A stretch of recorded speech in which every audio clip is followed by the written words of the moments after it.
हाँ तो साथियों नमस्कार, स्वागत है आप सभी का एक बार फिर से नॉलेज बुक क्लासेज के यूट्यूब चैनल पर। और आज की क्लास का जो अपना महत्वपूर्ण टॉपिक है वो है प्रमुख सभ्यताएं। बिल्कुल, राजस्थान के इतिहास का एक महत्वपूर्ण टॉपिक प्रमुख सभ्यताएं। इससे रिलेटेड जितने भी महत्वपूर्ण प्रश्न हैं उनको आज की क्लास में अपन कवर करने वाले हैं। तो बिल्कुल आप लोग भी 100% अटेंशन के साथ क्लास को देखना और हो सके तो हर एक प्रश्न का उत्तर कमेंट करना ताकि ये प्रश्न आपको यहीं पर याद हो जाए। ठीक है, तो बिना समय गवाए चलिए शुरू करते हैं आज की क्लास। और उससे पहले अगर अभी तक आपने चैनल को सब्सक्राइब नहीं किया है तो एक बार चैनल को भी सब्सक्राइब कर लेना और क्लास को आपके दोस्तों तक शेयर कर देना। तो चलिए शुरू करते हैं। आज की क्लास का आपका पहला प्रश्न आपसे पूछा है कि कालीबंगा, पीलीबंगा व रंगमहल पुरातात्विक स्थल वर्तमान में किस जिले में स्थित है? बताइए, श्रीगंगानगर में, बीकानेर में, हनुमानगढ़ में या फिर सीकर में? तो प्रश्न में आपसे पूछा है कि जो कालीबंगा, पीलीबंगा और रंगमहल है ना, ये वर्तमान में कहाँ है? तो इसका सही उत्तर है दोस्तों ऑप्शन सी, हनुमानगढ़ में। बिल्कुल, ये तीनों सभ्यताएं वर्तमान में हनुमानगढ़ जिले में स्थित है। तो ऑप्शन सी हमारे पहले प्रश्न का सही उत्तर है। अगला प्रश्न दोस्तों आपसे पूछा है कि ताम्रवती नगरी के नाम से विख्यात पूरा स्थल जिसे धूलकोट के नाम से भी पुकारा जाता है वह कौन सा है? बताइए, बेराट, आहड़, गणेश्वर या फिर बालाथल? तो क्वेश्चन में आपसे पूछा है दोस्तों कि वह कौन सा स्थान है जिसे ताम्रवती नगरी और धूलकोट भी कहा जाता है। तो आपके इस प्रश्न का सही उत्तर है दोस्तों ऑप्शन बी, आहड़। बिल्कुल, जो आहड़ सभ्यता है इसे ही ताम्रवती नगरी और धूलकोट के नाम से भी जाना जाता है। तो ऑप्शन बी जो है ये अपना सही उत्तर है। नेक्स्ट आपसे पूछा है कि अमलानंद घोष ने 1951-52 में सर्वप्रथम किस सभ्यता स्थल की खोज की थी? बताइए, बेराट की, गणेश्वर की, कालीबंगा की या फिर आहड़ की? तो आपके इस प्रश्न का सही उत्तर है दोस्तों ऑप्शन सी, कालीबंगा की। बिल्कुल, जो अमलानंद घोष है उन्होंने 1951 और 52 में कालीबंगा सभ्यता की खोज की थी। ठीक है, तो ऑप्शन सी अपना सही उत्तर हो जाएगा।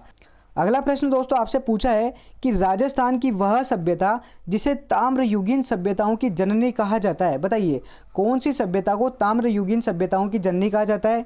आहड़ को, गणेश्वर को, नोह को या फिर बेराट को? तो आपके इस प्रश्न का सही उत्तर है दोस्तों ऑप्शन बी, गणेश्वर को। बिल्कुल, जो गणेश्वर आपके सीकर में स्थित है उसे ही ताम्रयुगीन सभ्यताओं की जननी कहा जाता है। ठीक है, तो ऑप्शन बी जो है ये अपने इस प्रश्न का सही उत्तर है। और नेक्स्ट आपसे पूछा है कि राज्य में सर्वप्रथम पशुपालन के प्रमाण किस स्थान से प्राप्त हुए हैं? बताइए, बागोर से, बालाथल से, रेड से या फिर सुनारी सभ्यता से? तो दोस्तों मैं आपको बता दूं कि राज्य में जो सर्वप्रथम पशुपालन के प्रमाण मिलते हैं ना वो मिलते हैं अपने को बागोर से। बिल्कुल, जो बागोर सभ्यता भीलवाड़ा में स्थित है वहीं से हमें पशुपालन के सर्वप्रथम प्रमाण मिलते हैं। तो ऑप्शन ए अपने इस प्रश्न का सही उत्तर है। अगला प्रश्न दोस्तों अपन से पूछा है कि यूनानी राजा मिनांडर की मुद्राएं तथा इंडो ग्रीक यूनानी शासकों के सिक्के प्राप्त हुए। यानी कि साफ साफ पूछा है कि जो यूनानी राजा मिनेंडर है और इंडो ग्रीक यूनानी शासक है उनके सिक्के कहाँ से प्राप्त हुए हैं राजस्थान में? कालीबंगा से, बेराट से, आहड़ से या फिर गणेश्वर से? तो आपके इस प्रश्न का सही उत्तर है दोस्तों ऑप्शन बी, बेराट से। बिल्कुल, जो यूनानी राजा मिनेंडर है उसकी मुद्राएं और इंडो ग्रीक यूनानी शासकों की मुद्राएं अपने को बेराट से प्राप्त हुई है। तो ऑप्शन बी जो है ये अपना सही उत्तर है।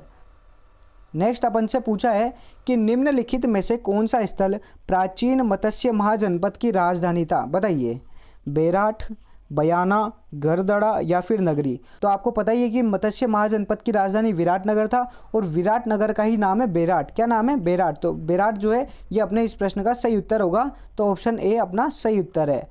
नेक्स्ट अपन से पूछा है कि डॉक्टर दयाराम साहनी ने सर्वप्रथम बेराट के किस स्थान को उत्खनन के लिए चिन्हित किया था? बताइए, बीजक डूंगरी, भोमजी डूंगरी, गणेश डूंगरी या फिर भीम डूंगरी? तो जो डॉक्टर दयाराम साहनी थे ना उन्होंने बेराट में सर्वप्रथम उत्खनन के लिए जिस स्थान को चिन्हित किया था वो था अपने बीजक डूंगरी। बिल्कुल, जो बीजक की डूंगरी है उसे ही चिन्हित किया गया था। तो ऑप्शन ए अपना सही उत्तर है। नेक्स्ट अपन से पूछा है कि निम्नलिखित में से किस स्थान को कालीबंगा प्रथम के नाम से जाना जाता है? बताइए, नगर, बेराट, बालाथल या फिर सोंथी?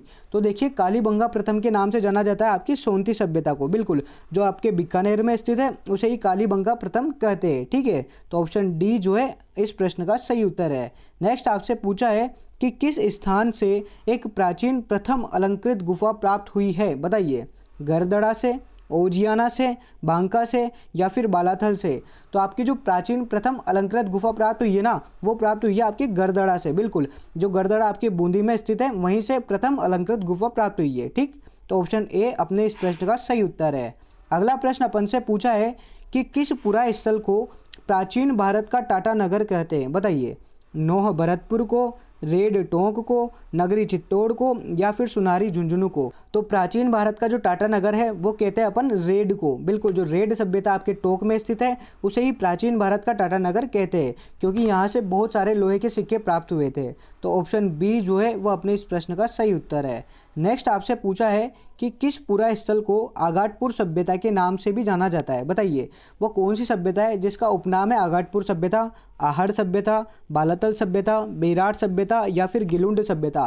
तो आपके इस प्रश्न का सही उत्तर है दोस्तों ऑप्शन ए आहड़ सभ्यता, बिल्कुल। जो आपकी आहड़ सभ्यता है उसे ही आपके आगाटपुर नाम से जाना जाता है। तो ऑप्शन ए जो है ये आपके सही उत्तर है। अगला प्रश्न आपसे पूछा है कि आहड़ सभ्यता के लोगों की अर्थव्यवस्था का मुख्य आधार क्या रहा था, बताइए। खेती, पशुपालन, उद्योग धंधे या फिर नौकायन। तो देखिए आहड़ सभ्यता के जो लोग हैं ना उनकी अर्थव्यवस्था का मुख्य आधार था आपकी कृषि, क्या था, खेती, बिल्कुल। ऑप्शन ए जो है ये अपना सही उत्तर होगा। और फिर उसके बाद पशुपालन और फिर उसके बाद उद्योग धंधे, ठीक है। तो अगर आपसे प्रमुख पूछे तो प्रमुख आपको बताना है कृषि, फिर उसके बाद पशुपालन और उद्योग धंधे, ठीक। नेक्स्ट आपसे पूछा है कि कालीबंगा सभ्यता के काल में लोग कौन कौन सी लिपि का प्रयोग किया करते थे, बताइए। देवनागरिक, सेंधव, अरबी या फिर खरोष्टी। तो देखिए कालीबंगा सभ्यता के काल में जो लोग लिपि का प्रयोग करते थे ना वो है आपकी सेंधव लिपि। कौन सी लिपि थी, सेंधव लिपि, बिल्कुल। ऑप्शन बी जो है वो आपके इस प्रश्न का सही उत्तर है। अगला प्रश्न आपसे पूछा है कि राजस्थान में पुरातत्व एवं संग्रहालय विभाग का गठन हुआ, बताइए। जो पुरातत्व और संग्रहालय विभाग का गठन है वो कब हुआ था राजस्थान में, 1950, 1952, 1954 या फिर 1956। तो आपके इस प्रश्न का सही उत्तर है दोस्तों ऑप्शन ए 1950 को, बिल्कुल। ऑप्शन ए जो है ये अपना सही उत्तर होगा। अगला प्रश्न आपसे पूछा है कि मछली पकड़ने के कांटे का प्रयोग किस सभ्यता में किया गया, बताइए। कालीबंगा सभ्यता में, गणेश्वर सभ्यता में, वैदिक सभ्यता में या फिर आहड़ सभ्यता में। तो देखिए दोस्तों जो मछली पकड़ने के कांटे का प्रयोग किया गया ना वो किया गया था आपकी गणेश्वर सभ्यता में, बिल्कुल। जो गणेश्वर सभ्यता है सिक्कर में उसकी खुदाई में आपके मछली पकड़ने का कांटा मिला था।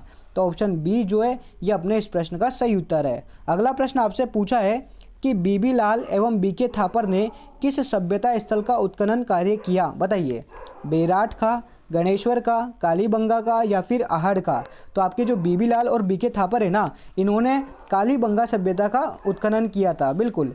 ऑप्शन सी जो है ये अपने इस प्रश्न का सही उत्तर है। अगला प्रश्न आपसे पूछा है कि कालीबंगा है यानी कि जो कालीबंगा है ना वो क्या है। बहुत ही आसान सा प्रश्न है।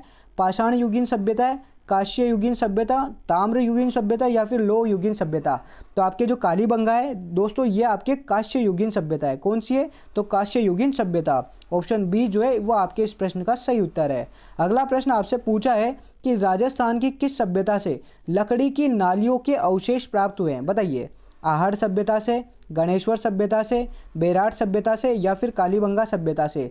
तो दोस्तों आपके इस प्रश्न का सही उत्तर है ऑप्शन डी कालीबंगा सभ्यता से, बिल्कुल।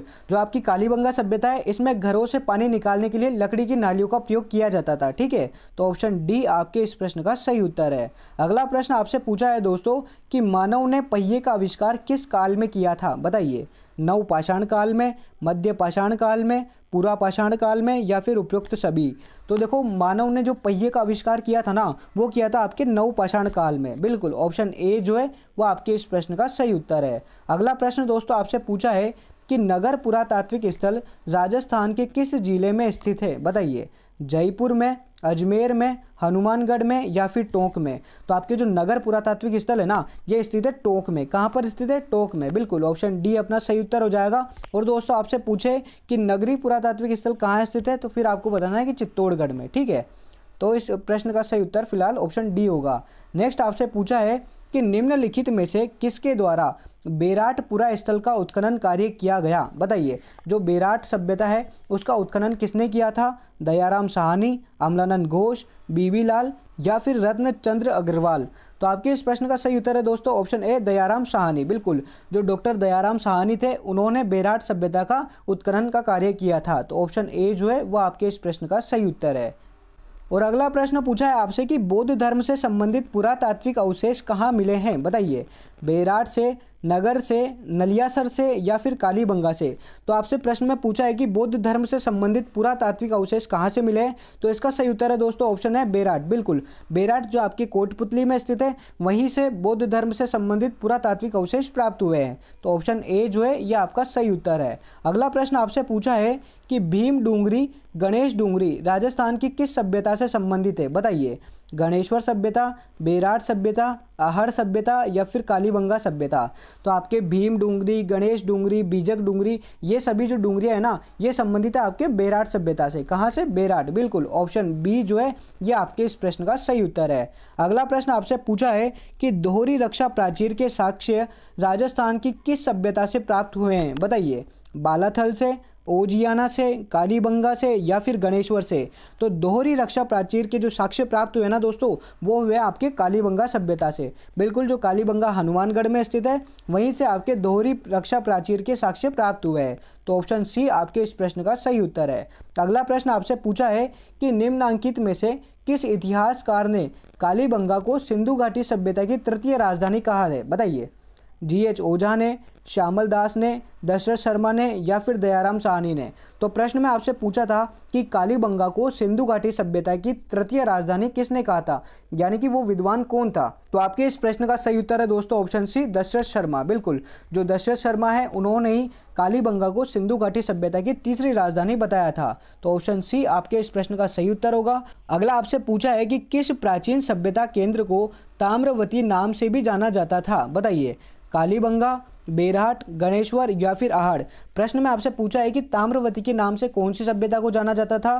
तो आपके इस प्रश्न का सही उत्तर है दोस्तों ऑप्शन डी, आहड़ को। बिल्कुल, आहड़ को ताम्रवती, धूलकोट, आघाटपुर, मुर्दों का टीला और बनास संस्कृति आदि नामों से भी जाना जाता है। तो ऑप्शन डी जो है यह आपके इस प्रश्न का सही उत्तर होगा। नेक्स्ट क्वेश्चन आपसे पूछा है कि निम्नलिखित में से किस पुरातात्विक स्थल से जुते हुए खेत का साक्ष्य मिला है, बताइए। वो कौन सा स्थल था? धोलावीरा से, कालीबंगा से, लोथल से या फिर रंगपुर से। तो देखिए, जुते हुए खेतों के जो प्रमाण मिले हैं ना, वो प्रमाण मिले अपने को कालीबंगा सभ्यता से। कहाँ से मिले? कालीबंगा सभ्यता से। बिल्कुल, ऑप्शन बी जो है ये आपके इस प्रश्न का सही उत्तर है। अगला प्रश्न आपसे पूछा है कि अनाज रखने के बड़े मृदभांड जिन्हें गोरे व कोटे कहा जाता था किस प्राचीन सभ्यता से प्राप्त हुए हैं, बताइए। यानी कि साफ साफ प्रश्न में पूछा है कि जो गोरे और कोटे मृदभांड है वह कौन सी सभ्यता से प्राप्त हुए, बताओ। ओजियाना से, कालीबंगा से, जोधपुरा से या फिर आहड़ से। तो दोस्तों इस प्रश्न का भी उत्तर है अपना ऑप्शन डी, आहड़। बिल्कुल, जो गोरे और कोटे हैं, बड़े बड़े मृदभांड है, ये आपके आहड़ सभ्यता से प्राप्त हुए हैं। ठीक है, तो ऑप्शन डी आपके इस प्रश्न का सही उत्तर है। अगला प्रश्न आपसे पूछा है कि मौर्य सभ्यता के प्रमाण किस स्थान पर उपलब्ध है, बताओ। जयपुर के बेराट से, आहोर से, पिपाड़ से या फिर दुनाड़ा से। तो मौर्य सभ्यता के जो प्रमाण है ना, वो उपलब्ध है आपके जयपुर के बेराट में। कहाँ पर उपलब्ध है? तो जयपुर के बेराट में। बिल्कुल, ऑप्शन ए जो है यह आपके इस प्रश्न का सही उत्तर है। नेक्स्ट आपसे पूछा है कि प्राचीन पुरातात्विक स्थल गड़दड़ा किस नदी के किनारे विकसित हुआ, बताइए। जो गड़दड़ा है ना, वो कौन सी नदी के किनारे विकसित हुआ? परवन नदी, जाखम नदी, छाजा नदी या फिर घोड़ा पचाड़ नदी। तो आपके इस प्रश्न का सही उत्तर है दोस्तों ऑप्शन सी, छाजा नदी। बिल्कुल, छाजा नदी जो बूंदी में है वहीं पर आपकी गड़दड़ा पुरातात्विक स्थल का विकास हुआ है। तो ऑप्शन सी आपके इस प्रश्न का सही उत्तर है। अगला प्रश्न आपसे पूछा है कि कीराडोत, चीतबाड़ी, जोधपुरा व नलियासर पुरातात्विक स्थल विकसित हुए। यानी कि साफ साफ प्रश्न में पूछा है कि जो चारों स्थल है ना, वो कौन से जिले में स्थित है, बताइए। चित्तौड़गढ़ में, कोटा में, जयपुर में या फिर बीकानेर में। तो आपके जो नलियासर है, जोधपुरा है, चीतबाड़ी है और कीराडोत है ना, ये पुरातात्विक स्थल स्थित है आपके जयपुर में। कहाँ पर है? जयपुर। बिल्कुल, ऑप्शन सी जो है ये अपना सही उत्तर है। अगला प्रश्न आपसे पूछा है कि हैनसांग निम्नलिखित में से किस पुरातात्विक स्थल पर भ्रमण के लिए आया, बताइए। नगर में, नगरी में, भीनमाल में या फिर नलियासर में। तो आपके जो चीनी यात्री हैनसांग था ना, ये अपने भीनमाल स्थान पर भ्रमण के लिए आया था। बिल्कुल, तो भीनमाल जो पुरातात्विक स्थल है यहाँ पर ये भ्रमण के लिए आया था। तो ऑप्शन सी अपना सही उत्तर है। ठीक है दोस्तों, और अगला आपसे पूछा है कि तरखान डेरा जहाँ आर्य सभ्यता के प्रमाण मिले हैं स्थित है, बताइए। कहाँ स्थित है? बीकानेर में, हनुमानगढ़ में, श्रीगंगानगर में या फिर नागौर में। तो जो तरखान वाला डेरा है ये स्थित है आपके श्रीगंगानगर में। बिल्कुल, यहीं पर आर्य सभ्यता के प्रमाण भी मिले थे। तो ऑप्शन सी जो है ये अपना सही उत्तर है। अगला प्रश्न आपसे पूछा है कि राज्य में बौद्ध धर्म का प्रमुख स्थान कौन सा है, बताइए। बेराट, भीनमाल, नगरी या फिर आबानेरी। तो देखिए बौद्ध धर्म का प्रमुख स्थान है ना वो है अपना बेराट। बिल्कुल, बेराट से ही महात्मा बुद्ध की अस्थियों से भरा एक कलश मिला था और बौद्ध धर्म से रिलेटेड बहुत सारे उपकरण मिले थे। तो ऑप्शन ए जो है ये आपके इस प्रश्न का सही उत्तर है। अगला प्रश्न आपसे पूछा है कि बाड़मेर में लूनी नदी के किनारे कौन सा पुरा स्थल है, बताइए। ओजियाना, जोधपुरा, तिलवाड़ा या फिर रंग महल। तो देखिए जो बाड़मेर में लूनी नदी है ना उसके किनारे अपना जो पुरा स्थल स्थित है उसका नाम है तिलवाड़ा। बिल्कुल, जो तिलवाड़ा सभ्यता है ये लूनी नदी के किनारे विकसित हुई है। तो ऑप्शन सी अपना सही उत्तर है। नेक्स्ट आपसे पूछा है कि डडीकर पुरातात्विक स्थल किस जिले में विकसित हुआ, बताइए। अलवर में, भरतपुर में, नागौर में या फिर धौलपुर में। तो आपके जो डडीकर पुरातात्विक स्थल है ना ये विकसित हुआ है अलवर में। कहाँ पर? अलवर। बिल्कुल, ऑप्शन ए जो है ये आपका सही उत्तर हो जाएगा। ठीक है। नेक्स्ट आपसे पूछा है कि ईशवाल प्राचीन औद्योगिक बस्ती जहां लोहा गलाने के प्रमाण मिले हैं स्थित है। यानी कि आपसे पूछा है कि जो ईशवाल सभ्यता है ना ये कहाँ पर स्थित है, बताओ। झुंझुनू में, भीलवाड़ा में, उदयपुर में या फिर चित्तौड़गढ़ में। तो आपकी ईशवाल सभ्यता स्थित है आपके उदयपुर जिले में। कहाँ पर? उदयपुर में। बिल्कुल, ऑप्शन सी जो है ये इस प्रश्न का सही उत्तर हो जाएगा। और आज की क्लास का अंतिम प्रश्न आपसे पूछा है कि भूकंप और तंदूर के प्राचीन साक्ष्य प्राप्त हुए हैं, बताइए। भूकंप और तंदूर के प्राचीन साक्ष्य कौन सी सभ्यता से प्राप्त हुए हैं? बेराट सभ्यता, गणेश्वर सभ्यता, कालीबंगा सभ्यता या फिर आहड़ सभ्यता। तो आपके भूकंप और तंदूर के जो प्राचीन साक्ष्य प्राप्त हुए हैं वो हुए हैं कालीबंगा सभ्यता से। कहाँ से? कालीबंगा सभ्यता से। बिल्कुल, ऑप्शन सी जो है ये आपके इस प्रश्न का सही उत्तर है। तो दोस्तों ये थे आपके राजस्थान की प्रमुख सभ्यताओं से संबंधित महत्वपूर्ण 40 प्रश्न। इससे रिलेटेड एक क्लास में और लेने वाला हूं जिसमें इससे भी ज़्यादा महत्वपूर्ण प्रश्नों को अपन शामिल करेंगे। आशा करता हूं कि आपकी तैयारी में ये प्रश्न काफ़ी मददगार साबित हुए होंगे। आपकी जो प्रैक्टिस है उसे इसने सफल बनाया होगा। मिलते हैं अपन अगली क्लास में, तब तक आप चैनल को सब्सक्राइब करो, क्लास को आपके दोस्तों तक शेयर करो। जय हिंद, जय भारत, धन्यवाद।